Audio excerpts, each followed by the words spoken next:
infected after you have been fully vaccinated, you will not be sick severely, and they say you will not die. That's what they say, but we shall see. We are here. Nevertheless, full vaccination has the following benefits. Benefits of, like I've said, you may get sick, you may get infected, but you will not get a severe disease, nor will you die. These are the benefits that we get from vaccination. That's why I say it's much, much better than not being vaccinated. On account of that, the government has been working very hard to get enough vaccines. As of today, we have received 15.5 million doses of different vaccines. In addition, by the end of December 2021, we shall have got the following vaccines. AstraZeneca, 1.2 million doses. Sinopharm, 1.7 million doses. Sinovac, 600,000. Johnson & Johnson, 9.9 million doses. And Pfizer, 2.9 million doses, totaling to 31.9 million doses. The Minister of Health will get time and explain that another time, the full mathematics of this, the full kibaro. These vaccines, what is important for you to get in your head is that these vaccines are enough to vaccinate fully all the 21 million Ugandans above the age of 18 years. If there is need for a third booster dose, then it is also available. The other day, I was talking to our good friends from the United Arab Emirates, UAE. They are ready to sell us 40 million doses of Sinopharm. With the booster doses, we would need only 21 million. Our scientists are studying they are studying two questions. Question number one is the booster dose necessary? If you have had two vaccines or one of Johnson & Johnson, do you need a booster? Do you need, in the case of the two doses, a third one? And in the case of Johnson & Johnson, a second one? The second question is, can we mix the vaccines? Should somebody that got two doses of AstraZeneca, like myself, be helped by taking Sinopharm as a booster dose? The vaccines are getting more available globally. Moreover, we are working hard on our own vaccine, which we shall call Narware Dawa. That's your new vaccine. Narware Dawa, NW. Or you can bring a better name. You people, you can say the name of Narware is not good. We should call it Kira Dawa. I thought about Kira Dawa, but because the car people are taking the Kira, I thought we should leave Kira to them and keep Narware Dawa. Narware Dawa or Badagara, or whatever you call it, it will be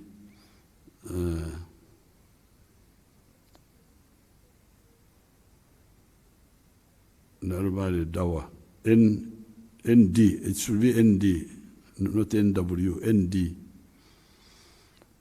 Apart from the vaccines, our scientists like Ogwang, Nambatia, and others have been working on antivirals.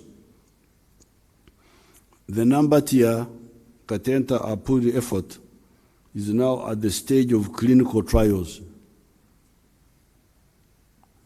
That of Ogwang has compiled a list of 300 persons whom they are found were healed by COVID-19.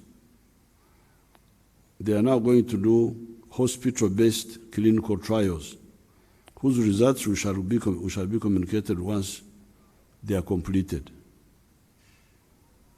In the meantime, on account of the stringent measures we took right from March 18, 2020, when the Corona-19 virus knocked on our door, the door of Uganda, we have only had two waves of the coronavirus, while other countries have had three, and some are entering the fourth wave. The total number of Ugandans who have been infected in these 2 years, almost 2 years now, is 127,000. Those that have recovered, 97,000. And those that have died, 3,247. We praise the Lord for these much smaller numbers compared to what happened in some of the other countries. The global number of the dead stands today at 5.2 million. The people who have died in the world are very many, 5.2 million. And those that have been infected, 257 million. Today, the corona situation in Uganda is as follows. Those in the hospital with corona are 140, occupying only 140 beds, while the total bed capacity is 3,793. You remember at one time we had that problem when the corona patients did not have beds in government hospitals, and they had to go to private hospitals, which were charging them a lot of money. Now, the beds are empty. Only 140 out of almost 4,000 beds. Those dying per day are only 2, as compared to how many were they at the highest?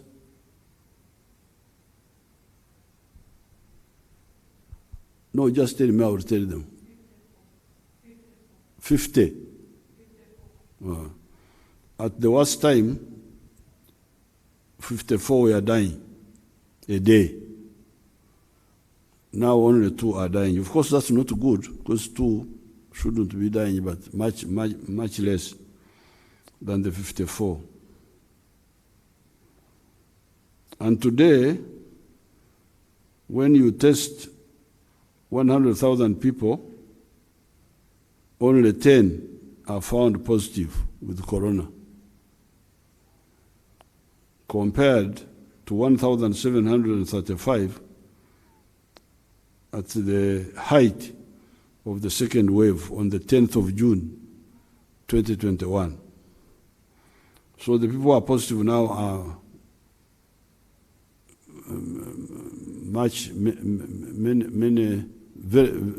much fewer than when we had the hike. Therefore, Ugandans, our firm stand has not been in vain. Remember that the history of the NRM is the history of freedom fighters who always speak the truth and deal with reality realistically. That is NRM. Embeera tugikwata nga bweri. We never sugarcoat anything. We never entertain cheap popularity, failing to tell the people the truth because we want to be popular with them in mistakes, even when it will lead to their ruin. Fortunately, and with God's guidance and approbation, we always succeed and emerge from those difficult situations triumphant. Now that we have got enough vaccines, therefore, the task is to make all adults above the age of 18 years to come out and be vaccinated. In the past, because the vaccines were not enough, we were targeting vaccinating the 4.8 million. You remember that number. These were the following. Those above the age of 50 years, who are 3.3 million. Those below 50 years, but with the comorbidities of diabetes, etc., who are estimated at 500,000. The teachers, 550,000. The health workers, 150,000. And the security personnel, 250,000. These would be the 4.8 million who were our first target. Recently, I advised the Minister of Health to add on the following. The bar and hotel workers, because those are really front line. If you talk of front line, abo babera mu ddwaniro ddala. The market workers, those who work in the market, the taxi and bus drivers and conductors, and border operators. I had advised them to add this list, to add on to these to the list when we didn't have enough vaccines. I had said, you people, you have dealt with soldiers, you have dealt with teachers, health workers, but how about our children who are doing this work, these very active jobs of the barmaids and all that? All these efforts of prioritizing categories to be vaccinated were on account of not having enough vaccines. That's why we were saying, let this one be the one to come first. In our language,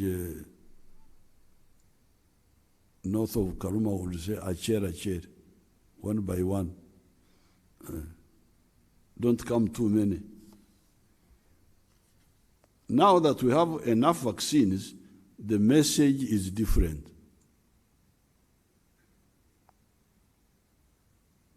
You have heard. I'm telling you that now that we have got enough vaccines, the message is different. It is all those above the age of 18 years, come forward and be vaccinated.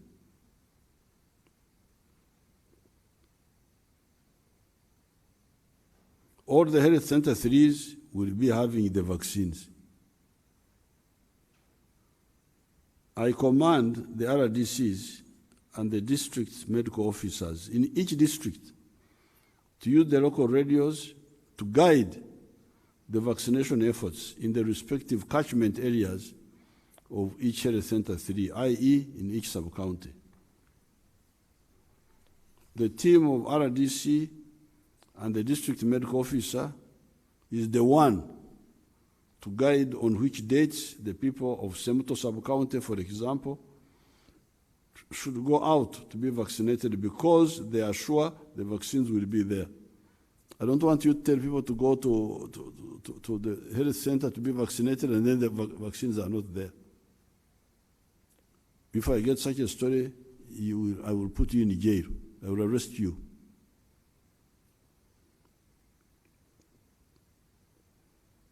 They should be assisted by the cows and the Gombora chiefs to send out these messages by media and also by couriers on bicycles, pikipikis, etc. to the villages. It is not necessary for vaccination teams to go to the villages because that increases the cost of the exercise. The teams should only go to the villages for the very few, very old people that cannot move at all, identified by the LC1s. We need to save money because we may have to vaccinate the children also. In other countries, people have started vaccinating children. We don't know why, but after we study it, if it becomes necessary, we shall also do it. Hence, such money should not be squandered on uncooperative people that do not bother to do the minimum that is necessary to save their lives and get the whole country out of trouble. Therefore now, I direct the RDCs, the district medical officers, the chief administrative officer and the Gombora chiefs, through the radios and through the couriers to ensure that all people of 18 years and above go to the health center 3s and be vaccinated when the vaccines are available. The vaccines are there in the country, but we want to be sure that they are also at the sub-county. Yeah. What I'm saying is that the vaccines are in the country. They may be in Kampala, but not in Semuto or Ngoma or Bukwiri and Kyankwanzi.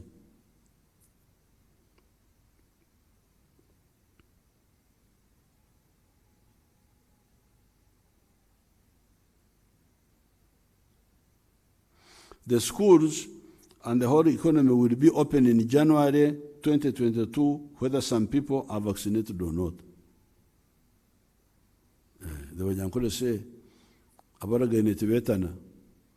that once you pre-arrange with somebody to go on a journey, you don't shout out the following morning, we go, the time is done. No, we have already agreed. So the agreement is that the vaccines are now here. Please go and be vaccinated. If you don't go, we shall open the economy all the same. We shall open. And if you get into problems, don't say the government did not tell me. I would also like to use this occasion to talk again to the Ugandans about the battle against crime and terrorism. I had last talked about this on the 28th of October, 2021. This is 4 weeks ago. Both crime and terrorism are motivated by parasitism. People who want power and wealth without democracy or working with your hands. Right from 1965, the precursors of the NRM, the student study groups, were mainly from the background of wealth creators, mainly crops producers and livestock rearers. Later on, we worked with fishermen and the artisans of Katwe. Although at that time we had not clearly refined our ideology and strategy, from the historic examples of the European countries such as France, which though united for a long time, had the weakness of having internal fiefdoms, such as Brittany, Burgundy, those were provinces of France, that imposed inter-province taxes, thus undermining the free flow of goods within France, and also of the peoples such as the Germans and the Italians, although one people who were still fragmented into many small kingdoms. Like Germany was still divided into 39 kingdoms, and also Italy was divided into a number of kingdoms, such as Tuscany, the one in the south, Naples, and all that. So, by studying these examples, we came to know that fragmentation was weakness, while unity was strength. That is how countries like Spain, Portugal, England, and Russia had become more powerful than the Germans and the Italian peoples. We therefore started despising and even effectively walked out of the existing sectarian political parties of DP, UPC, and KY, Kabaka Yeka. There was also the good example of the 13 American former British colonies that had, in 1776, united under George Washington to form the nucleus of the by now powerful country of the United States of America. In those history studies, we noticed the role of the new social class in the Western countries, Europe and the USA, known as the middle class or the bourgeoisie, who, unlike the feudalists, understood and valued the importance of integration, of unity, because bigger markets were better for their growing businesses. This need for bigger markets by the respective business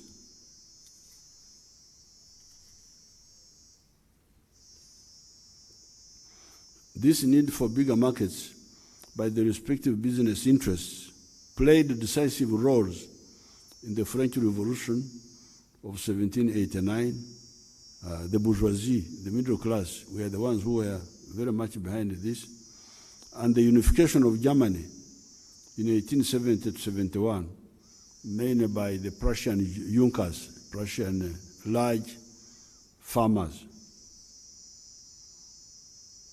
By the time of Idi Amin in 1971, our student movement had crystallized our four principles of patriotism, Pan-Africanism, socio-economic transformation, and democracy, and had become ardent supporters of Mwalimu Nyerere because he was the principal champion of these principles.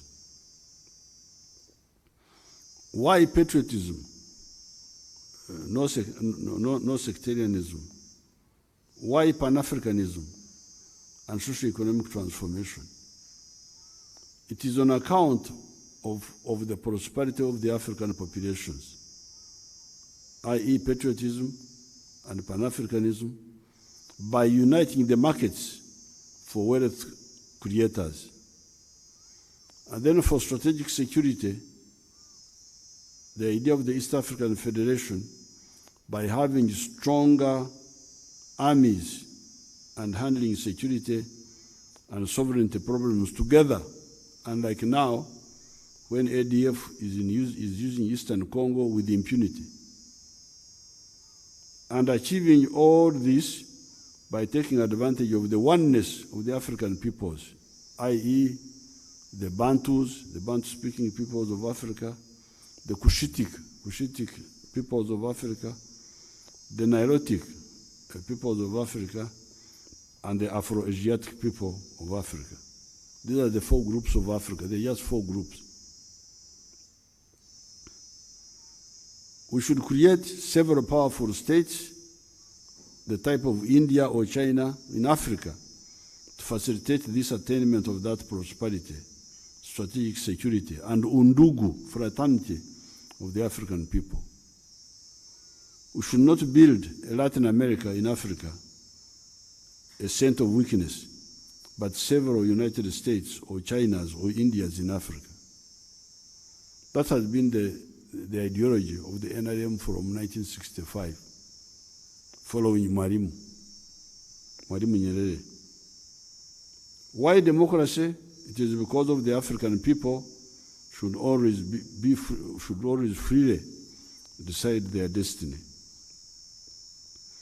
On account of these beliefs, we were able to build a strong army with the massive support of the masses, which enabled us to achieve victory in 1986, and thereafter to bring unity and peace in Uganda. That is how the economy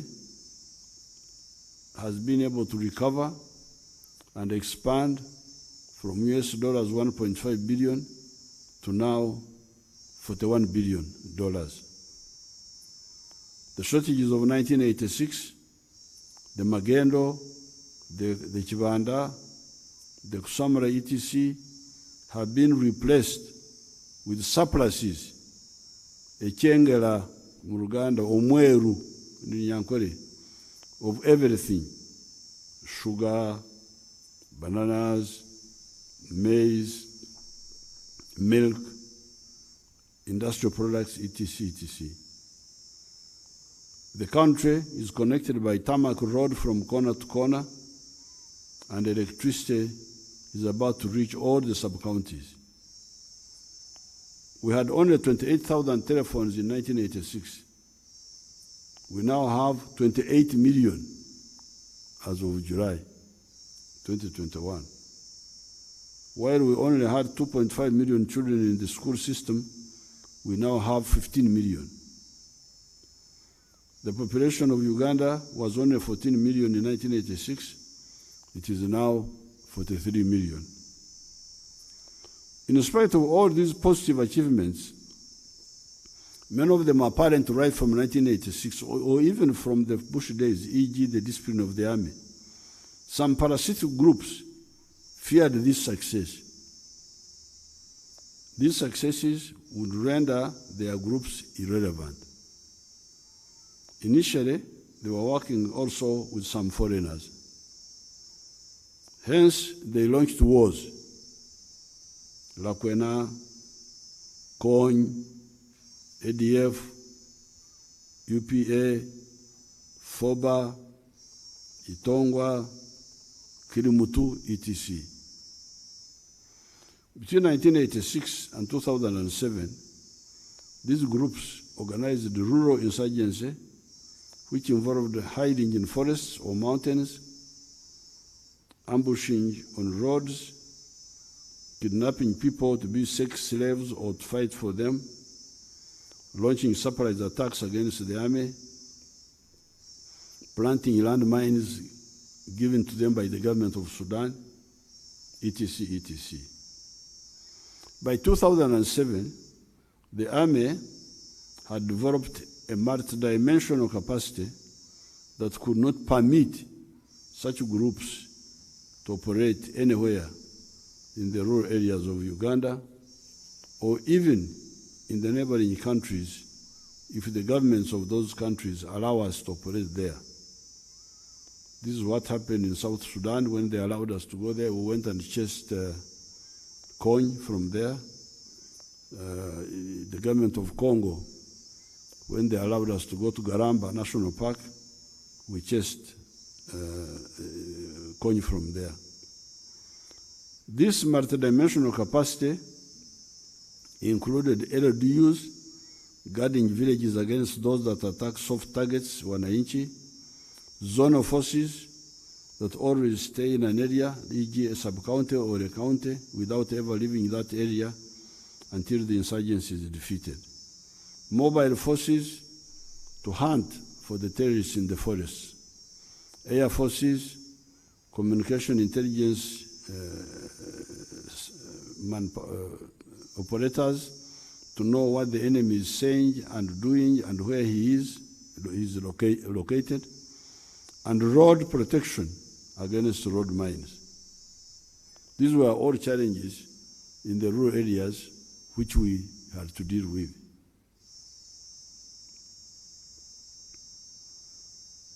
And we developed that capacity by 2007. Therefore, the insurgents have no chance. Hence, peace in the rural areas since 2007 in all parts of Uganda.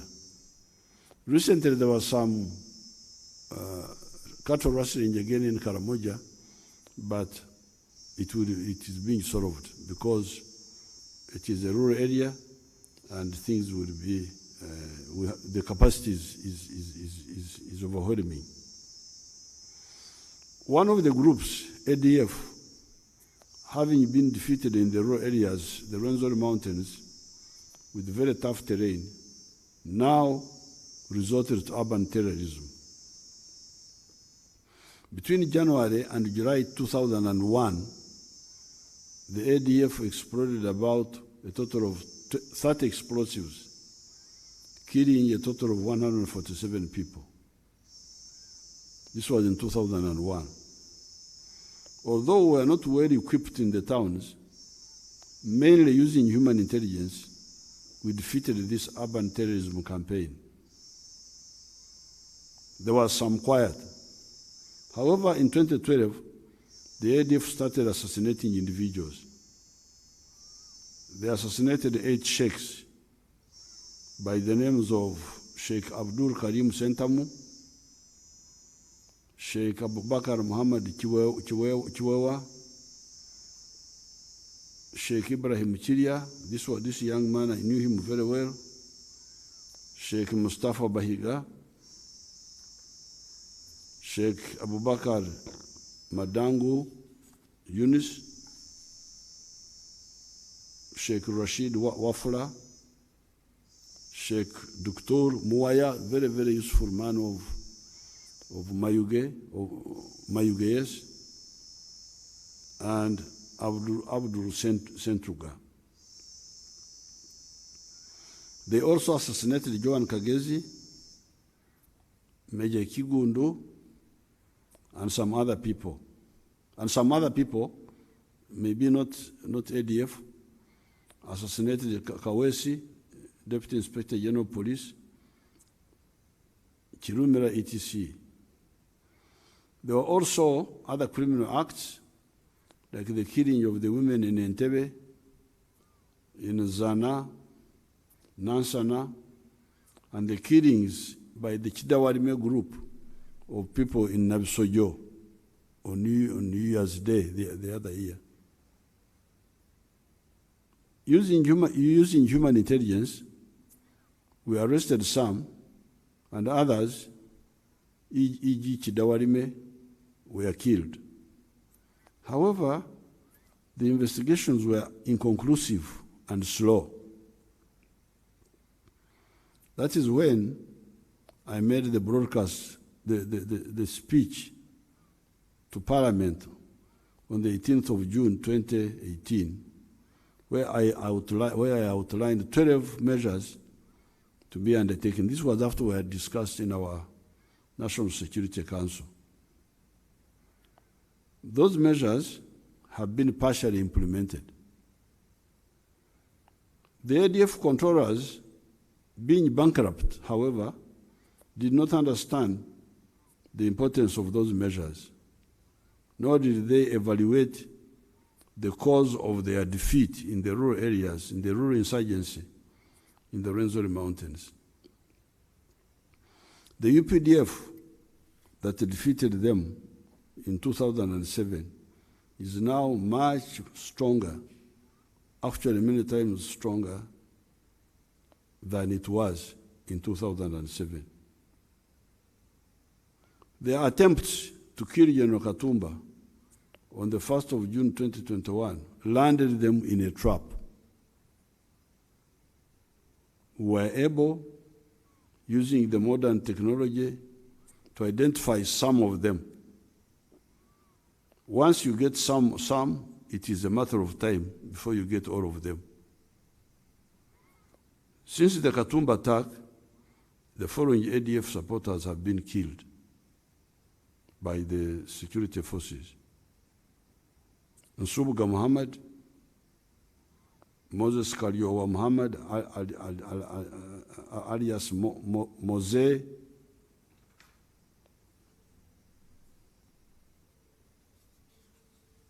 Matovu Adam, otherwise also called Manhaji, Ruama Hussein, also called Master by their groups, Serwa Juma, Muhammad Kirevu, otherwise Abbas Kirevu, the one who was killed a few days ago, Atindia Yassin, also called Senaburia Dan, Biarahanga Musa Bahemka, Turikimanya Joshua Matthias, Bagonza Joseph. These are 12 who have been killed here inside Uganda since the attempt on Katumba in June. A total of 106 have been arrested. I have heard some arguments about Sheiky Kirevu Muhammad, how he was a nice person, etc. I normally monitor closely these operations. There is no way the security operatives would have known about Kirevu Muhammad if he was not connected with the Katumba group, trying to assassinate him, which led to the group in Padere during the barrio of General Lokech, linked with the bombers of Komamboga, linked with the bus bomb, and the two recent bombs. All these are linked. If the ADF had remained quiet and not attacked Katumba, you know our security people are really lax. That's part of the problem. They're very lax. Babera or Bewashi, most of the time. They are not, but when you provoke them, then they wake up. So that's what's happened. So those who have been hearing people about this person, Kirevu, my immediate answer, my immediate reaction, as somebody who is following very closely, is that there is no way our otherwise lax security people would have heard of or known or followed somebody called Kirevu if he was not part of the network which attacked Katumba. And why did they, you see these stupid fellows in ADF, because they have been in Congo there, smuggling, doing things with impunity. They were really overestimating themselves. The reason they wanted to, first of all, they wanted to kill Katumba. Katumba, we must kill Katumba because he's a big government person, so that we show that we are there. Although Jamil Mukuru was arrested, we want to show that we are there. That's what, and also some of them were saying that because Katumba, being Minister of Works, and he was going to work on the roads in Congo, which is their territory, how dare we?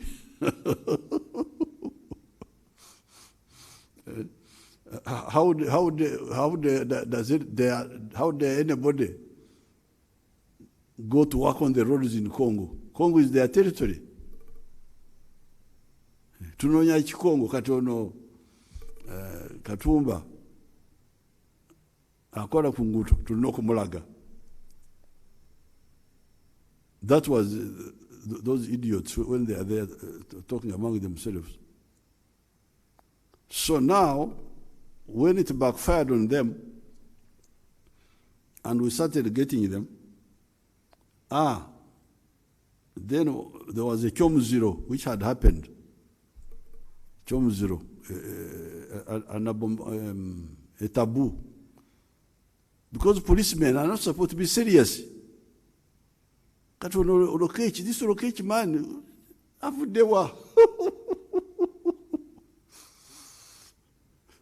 that was the Musango of Lokech, to be serious. Policemen of Uganda are normally not serious. Now, this Lokech, who is very serious, nakulondola, follow you up. God has taken him away. Now we must also go and follow his dead body and blow it up. You can imagine how stupid these fellows are. Now they must go and blow up the mourners who had come to mourn Lokech. That's how we go to them again, because of the other first breakthrough with Katumba. When they went to Padere to blow up Lokech, the Lokech funeral, because Lokech had already died from something else. We got now. Some were actually arrested in the hotel in Padere. And then others ran to Kampala. And that's how. So,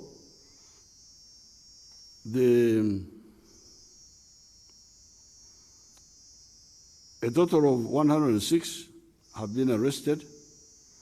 I have had some arguments about Sheiky Kirevu, Muhammad, how he was a nice person, etc. I normally monitor closely these operations. There is no way the security operatives would have known about Kirevu Muhammad if he was not connected with the Katumba group, trying to assassinate Katumba, with the Padere group during the burial of General Lokech, with the bombers of Komamboga, those who bombed the pig eaters, the bus bomb, and the two recent bombs. The bomb of CPS and that of IGG office were linked to the third one that was supposed to be exploded by Mose Musa Mudasiri Mugamba at Waise. On the same day, the plan was to have 3 bombs. One here at the CPS, one at the IGG office, and another one in Waise, in the population, in the evening by this Mudasiri boy. The bomber at CPS was Mansour, and one at the one of the IGG office was Wanjusi. Let the public be patient and wait for the court. You will hear the truth. Because now the public is engaged in the trial. Kirevu was innocent, this was what? I am a reader of intelligence briefs. Please wait for the court. That's where you, the public, you will be able to know.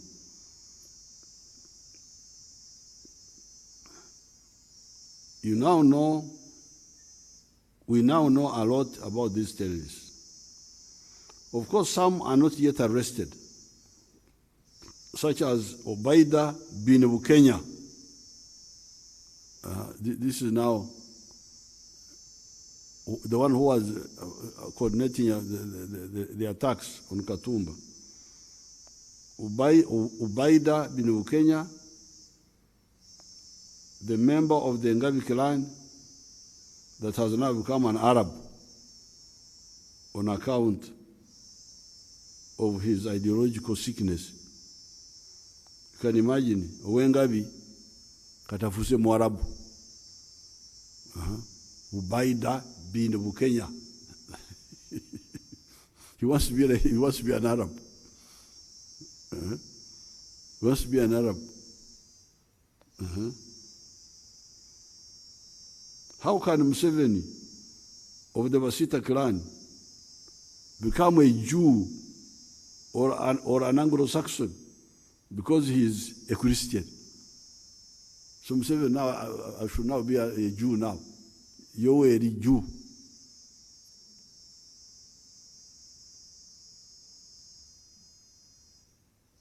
Sickness. These are sick people. Sheer sickness. My advice to all of them, these still hiding here in Kenya, Tanzania, Mozambique, Congo, or South Africa, to surrender and save themselves. Of course, they will be prosecuted, but if they do not come out, they will all die. In the meantime, the public should be vigilant. Until all of them are arrested, they will continue to pose a short-term danger if we are not vigilant. However, our infrastructure is already helping. You can now watch how our infrastructure captured the bombers on Tuesday. If the people have that,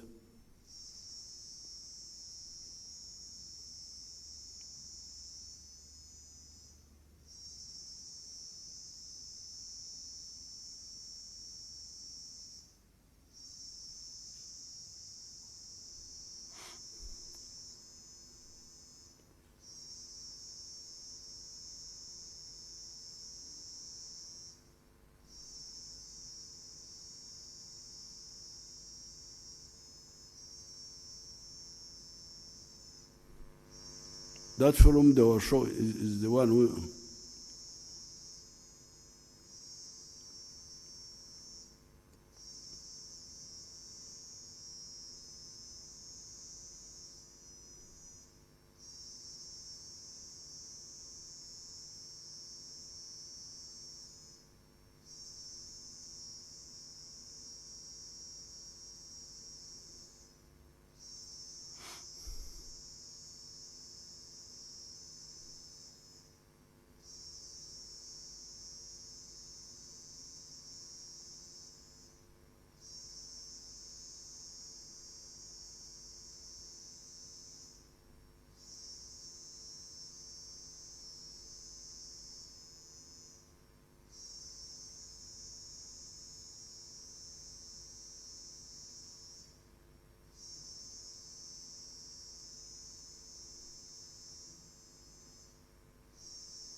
That is the fellow walking.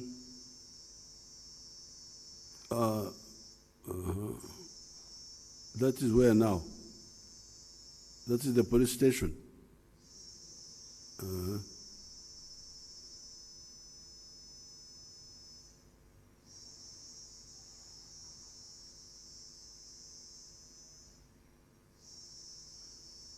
That's the one.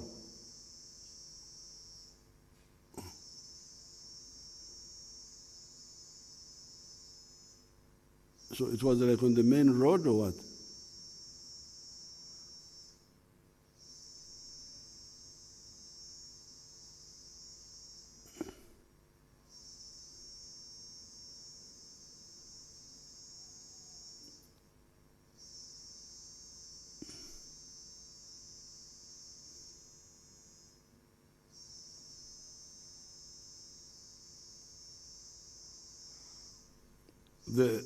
The police can show. I would want the police to show it to you properly.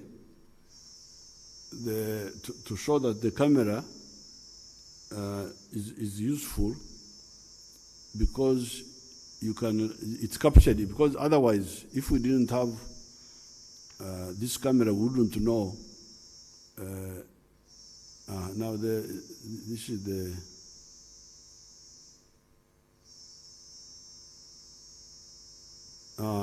The picking now.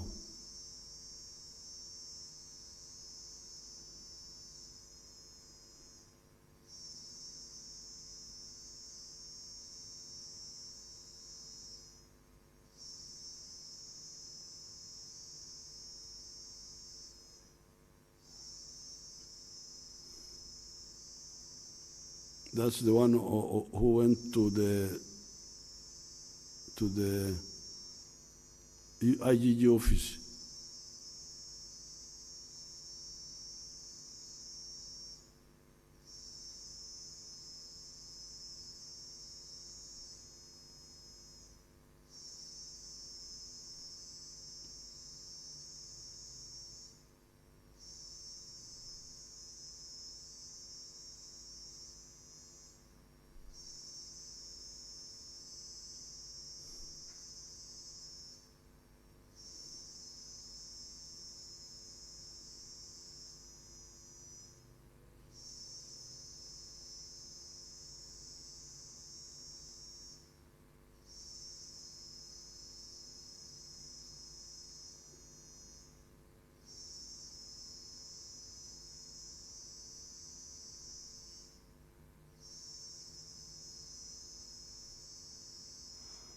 That's the other one who was walking.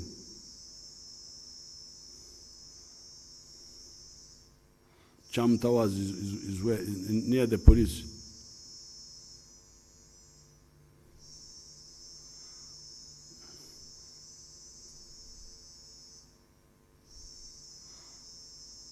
Okay, don't waste our time. The policemen will show it to them properly.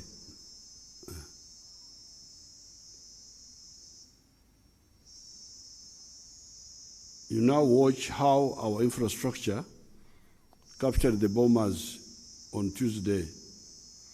The investigators get a lot of information from that video.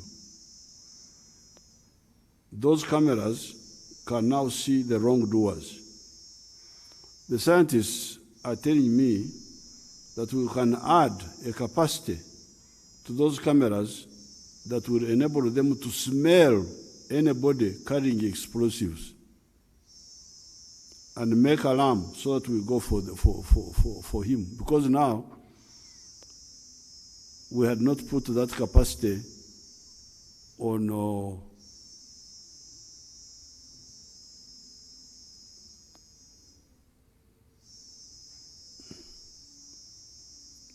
that's enough. Let's go on with our the scientists are telling me, of course we have explosive sniffers even now.